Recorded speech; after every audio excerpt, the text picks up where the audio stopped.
Life is an adventure, made richer by the people around you and those you meet on the road. I'm Dominic, and when I met Ernie Greenwald, I wanted to help realize his dream to cycle across the USA. I'm looking forward to seeing the country that I've lived in for 70 plus years and never really seen. But Ernie's adventurous hopes were destroyed. Looks like maybe the cancer has got the better of him. Had every reason to believe we'd be able to do it. I suppose in a way Ernie's left a legacy. This is the story of how Ernie's impossible dream became possible for 10 strangers that could never make this journey alone. I hadn't been on a bicycle in 10 years. We're riding cross country and we're loving it and living it and sharing it. This is the last long bike ride I'll ever have. Everything is perfect right now. Everything.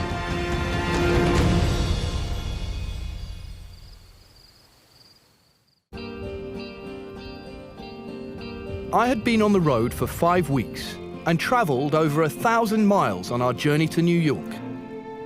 Chad was my fourth companion, having cycled with me for 10 days so far from Salt Lake City, Utah, on our way to Rapid City, South Dakota. The primary symptom of Chad's muscular dystrophy is fatigue. But since cycling into the uplands near Yellowstone National Park, the cold weather was more of a concern. Oh, it's a beautiful morning. Oh, it's getting colder and fresher as we travel east, which isn't great news for Chad, given that he's pretty much all skin and bone, so he can't keep warm that easily. One thing I do find really difficult about Chad is his flat affect, which basically means there's not really much inflection or emotion in his speech. How you doing? Okay. How'd you sleep? Okay. But his flat affect didn't totally hide the fact that he was enjoying himself that day as we explored a small corner of Yellowstone. But for me, the Yellowstone experience was marred by the news I had been dreading.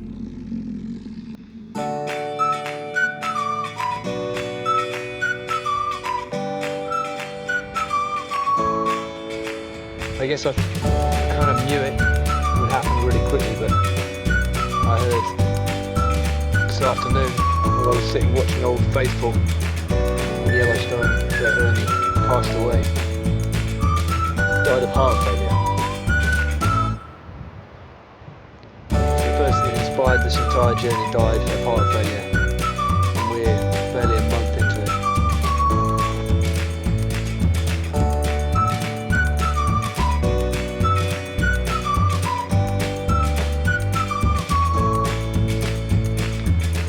It's hard enough sometimes on the road to feel like you've got a reason to carry on, why you don't just stop. So I suppose in a way Ernie's left a legacy.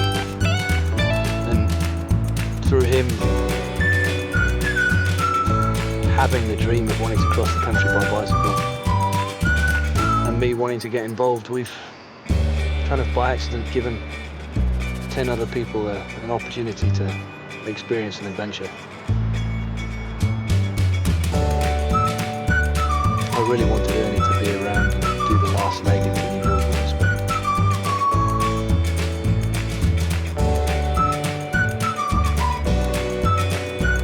we're gonna have to lay that idea to rest. He can be with us permanently in spirit instead.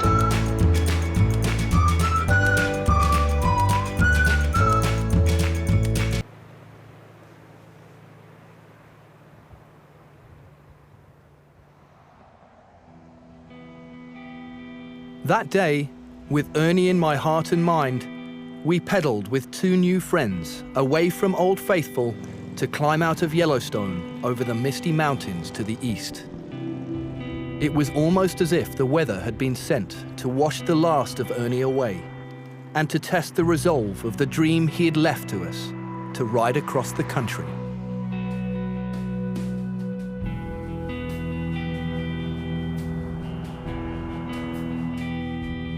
With dropping temperatures and hammering rain, Chad suffered more than any of us, convulsing with cold until it was no longer safe for him to be on the bike.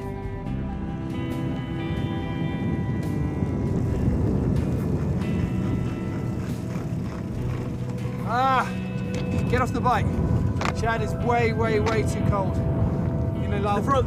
Get in front. In the front? Okay. I don't think this is what Chad signed up for at all. He's got no body fat. I don't want him to get too cold. And it's pretty freaking cold at the moment. For the first time on the entire journey, in order to avoid my companion getting dangerously hypothermic, I cycled the remaining 12 miles to shelter on my own.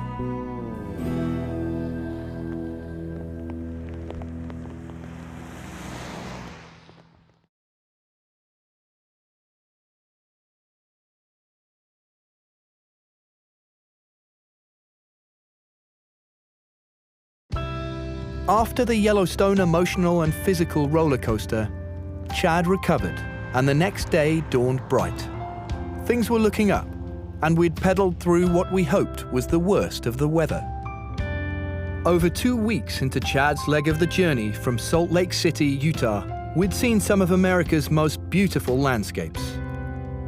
It was now time to experience one of its most celebrated traditions. In the home of Buffalo Bill, Cody, Wyoming, we are going to take Chad to the rodeo. Apparently, we've been told this is the home of rodeo.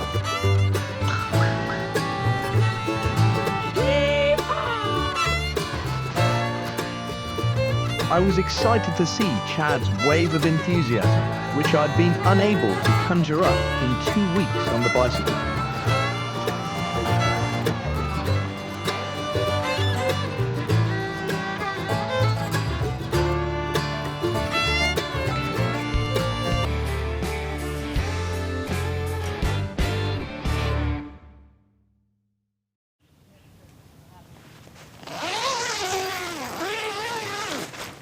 Ta-da!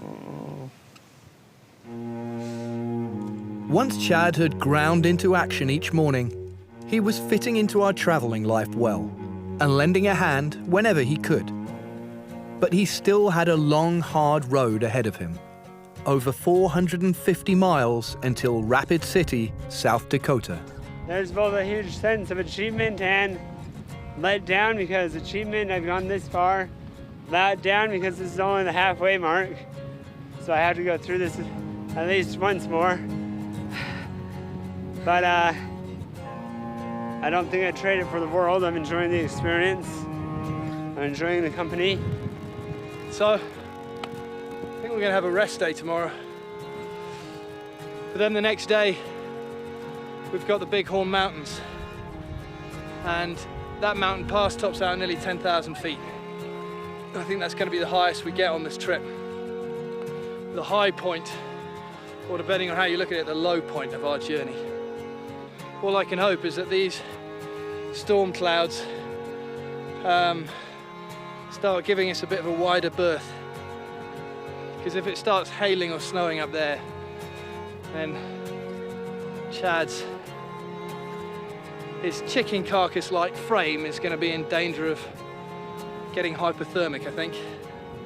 Hope you don't mind me saying that, Chad. No. It's not too far from the truth. Looking forward to some time off the bike, we stopped in a small town at the foot of the mountains. Back in the day, the native peoples measured distance to settlements by the number of nights or sleeps it took to get there. That's how Ten Sleep, Wyoming got its name. It was not only well placed for a rest day before the big hill, it was also the perfect small town to get a large dose of Americana. Seems like we've lucked out in Ten Sleep. After a quick visit to the bar, we met Bill, a local musician who's invited us to camp in his yard. It means that we have access to lots more interesting stories, get to meet some of the locals. This is all I wanted on this trip, to have experiences like this.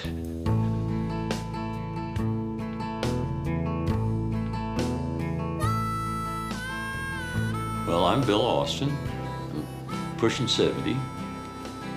Live in Tensleep, Wyoming, been here since 1951. I met you folks in a bar of all places, which I never go to. But that one day I just happened to be there, so you folks was there. And invited you up to use the yard, and we become friends. After making friends with our new host and knowing that tomorrow was a rest day, Chad joined Bill at the bar and put the evening to good use. He was shooting pool like a pro down there. He was just kicking everybody's butt. Remember that? Yes, I do. Yeah. You see, I was paying attention to him all the time.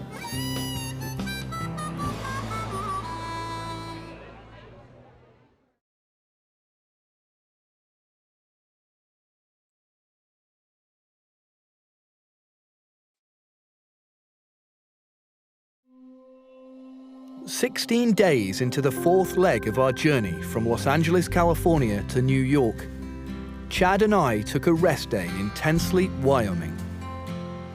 Not wanting to expend too much energy before our hill climb the next day, we decided to try our luck at the Powder River on the edge of town. It's a beautiful, really nice day. Taking the afternoon to go fishing for a little bit, hoping to catch a fish to cook Bill. There's a bit of an issue in that it's midday. The sun's shining right into the stream. The fish can see us, all of us. But the main problem is that none of us have any idea what we're doing.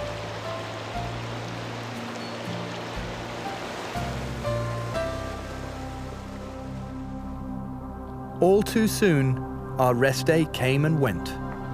Tensleep woke to another day, same as the last. And we said our goodbyes to yet another newfound friend who was pleased not to be pedaling with us. I don't even like to look at that thing of getting on it. I looked at them seats and there ain't no way I'd sit on one of them things. Well, I gotta be honest, I'm gonna miss you guys.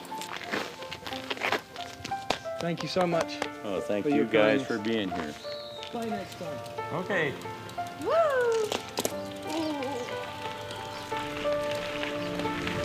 This is it. We're leaving Tensleep.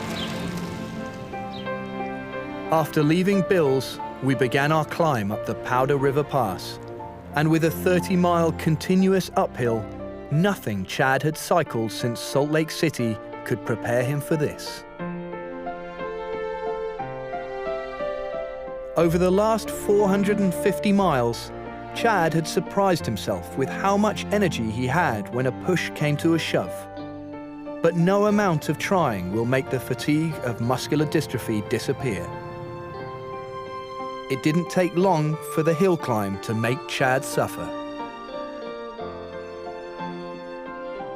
But remembering the storm clouds we'd seen days before, I felt lucky that we, and especially Chad, only had the hill to contend with. The clear sunny skies we were pedaling under meant that Chad had no problems keeping warm enough. Since starting our journey together, the hardest thing for Chad to do, it seemed, was to show emotion. But finally that day, after 30 miles of back-breaking ascent, Chad came alive. Woo!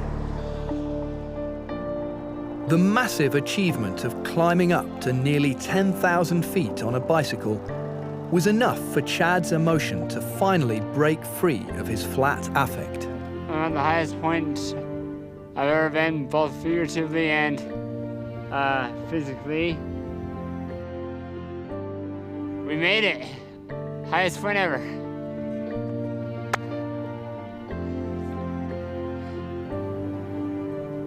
After the grueling ascent, all we wanted was to arrive in civilization. But a rolling 35-mile descent saw to it that we didn't arrive in Buffalo, Wyoming until long after the sun had set.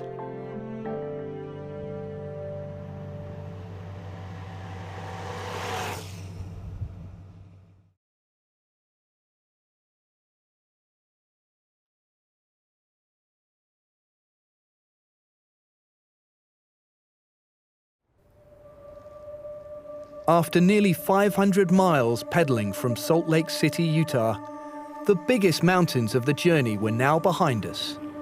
But as Chad and I rolled slowly towards South Dakota, something way worse than any hill came to meet us.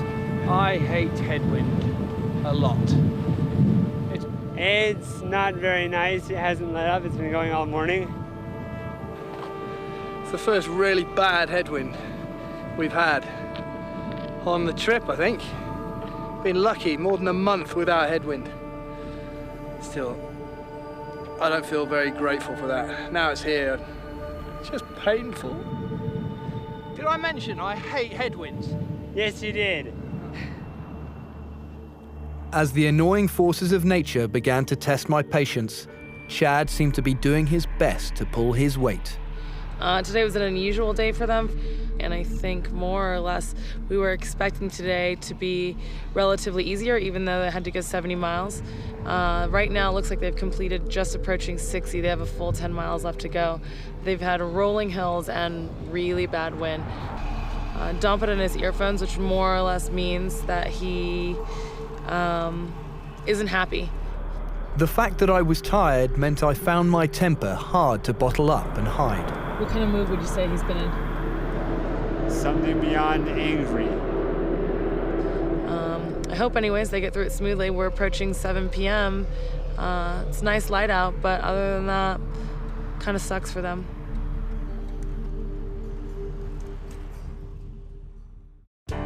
The riding didn't get a lot easier the next day, but as we neared the end of Chad's journey and headed into South Dakota, the road was broken up by the chance meeting of a handful of colorful characters. First up were a small group of Harley riders, not the type usually found admiring pedal-powered contraptions. And then there was Ryan the hitchhiker, who caught the slowest ride of his life in our trailing support vehicle.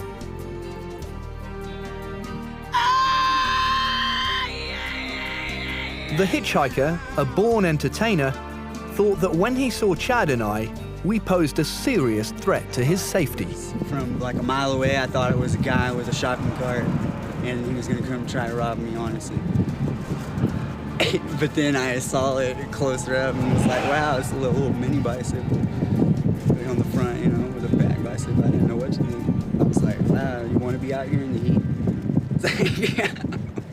Where's your water bottle? In return for a bite to eat at the picnic, the hitchhiker gave us a well-choreographed and slightly threatening performance.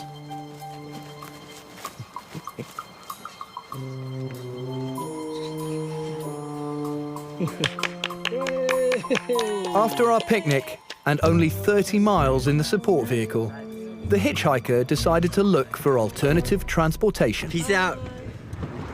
Nice meeting everybody. And there he goes, just as quickly as he came.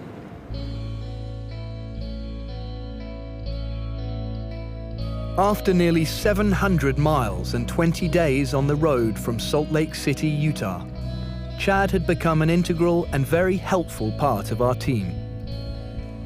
As we pedaled towards Rapid City on Chad's last day, he began to reflect on the road we had traveled together.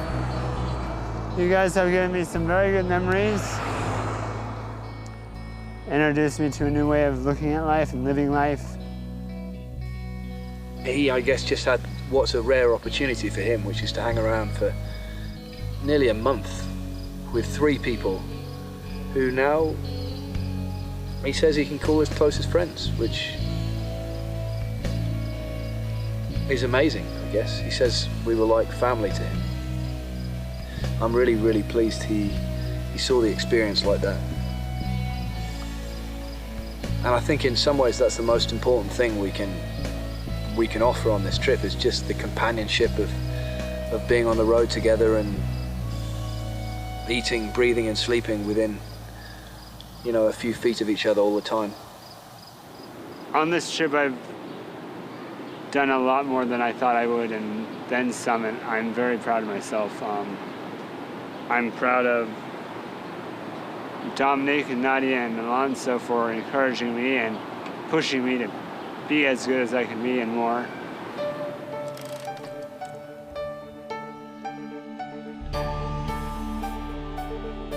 Chad had successfully pedaled the entire fourth and longest leg of our journey over some of the most difficult terrain.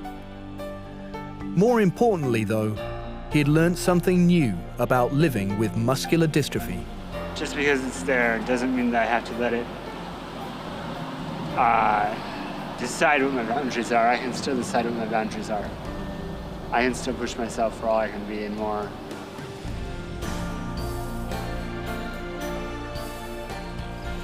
I'm going to be sad when this trip's over. The end of a journey is always unnerving, I think, because it leaves a hole.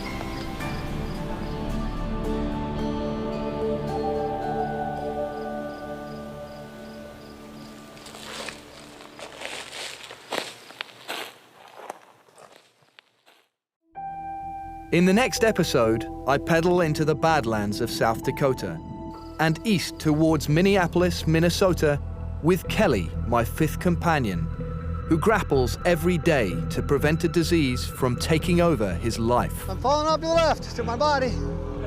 Pisses me off. It's very hard to pedal. It is very hard for me to admit that I'm done with this.